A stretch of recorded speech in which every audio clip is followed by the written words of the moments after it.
ये ट्रेन मार्च का भी इमरान खान ने जिक्र किया। उन्होंने कहा कि जी ट्रेन जब आप पे बात होती है कि आप पैसा वापस करें, आपकी करप्शन की बात होती है तो आपकी उस वक्त जमहूरियत खतरे में आ जाती है। तो उसके अलावा उन्होंने कहा कि ट्रेन मार्च आप शुरू कर देते हैं। तो इमरान खान साहब क्या कह रहे थे सुन लीजिए, फिर मैं क्वेश्चन रखता हूँ आपके सामने। ट्रेन मार्च शुरू हो गई चोरी बचाने के लिए, और जब आप बजाय कौम के लिए ट्रेन मार्च करने के बजाय आप अपने अरबों रुपए के बैंक अकाउंट्स बचाने के लिए ट्रेन मार्च करते हैं, तो फिर आपको 2-2 हज़ार रुपया दे के लोगों को बुलाना पड़ता है ट्रेन रेलवे स्टेशन पे, और फिर उनसे भी करप्शन कर देते हैं। 2000 की बजाय 200 रुपया दे देते हैं उनको। काई साहब पीपल्स पार्टी के गढ़ इंटीरियर सिंध में जाकर हमले कर रहे हैं इमरान खान पीपल्स पार्टी के ऊपर, और एक महीने में दूसरा जलसा ही है उनका, छाछरों के बाद फिर घोटकी। क्या हासिल कर रहे हैं इमरान खान, क्या हासिल करना चाह रहे हैं इमरान खान? देखें, जाहिर है वो अपनी सोशल बेस क्रिएट करने की कोशिश कर रहे हैं, लेकिन हमें बात समझने की ज़रूरत है। बात यह है कि ये जब बड़ी सोशल बेसिस बनी थी, सबसे बड़ी सोशल बेस जो है 68-69 में पीपल्स पार्टी ने बनाई थी, वो कैसे बनाई थी, वो कैसे बनी थी, और वो आज तक अभी तक उसका एक रेमिनेंट मौजूद है जो जो जो जो सिंध के अंदर आप देख रहे हैं। बाहर जो भी हो, सवाल ये है कि यहाँ पे जो सियासत है उसमें दो सियासतें, एक मैक्रो इकनॉमिक्स है, एक माइक्रो इकनॉमिक्स है।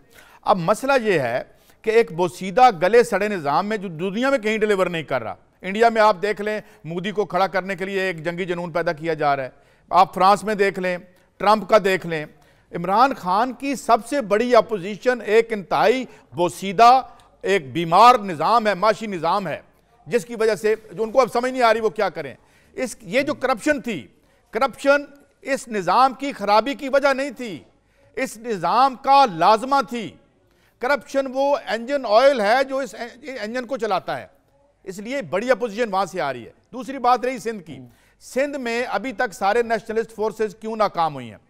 क्या प्रोग्राम दिया आपने सिंध की आवाम को? यहां मिडिल क्लासेस मुतहरक हुई, करप्शन के खिलाफ इमरान खान के पीछे आई, हमने देख लिया, लेकिन उसकी एक लिमिटेशन थी। वर्किंग क्लासेस में आप नहीं गए, लैंडस्लाइड्स नहीं हुई, इसलिए क्योंकि आपके पास है क्या?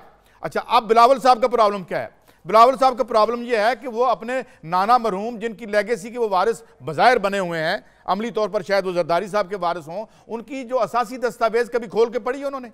कभी वो मंशूर पढ़ा जो जुल्फ़िकार अली भुट्टो ने दिया था? देखें, आप जिन ऊपर बड़ी खूबसूरत बातें करते हैं, उनको तो चैलेंज ही और दरपेश है ना सर। बिलावल को तो यहाँ पर मैदान सियासत में कदम रखते ही नए तरह के चैलेंजेस दरपेश हैं। चैलेंज ये है ना, दो बातें असद एक लेगेसी, वो दो लेगेसीज हैं उनकी, एक है वालिद मोहतरम की, एक है नाना मरहूम की। नाना मरहूम की लेगेसी तो यहाँ सारे छोड़ गए, जो मिडिल क्लास में लोग थे वो शुगल सोसाइटी में घुस गए, यहाँ पे एनजीओज में घुस गए।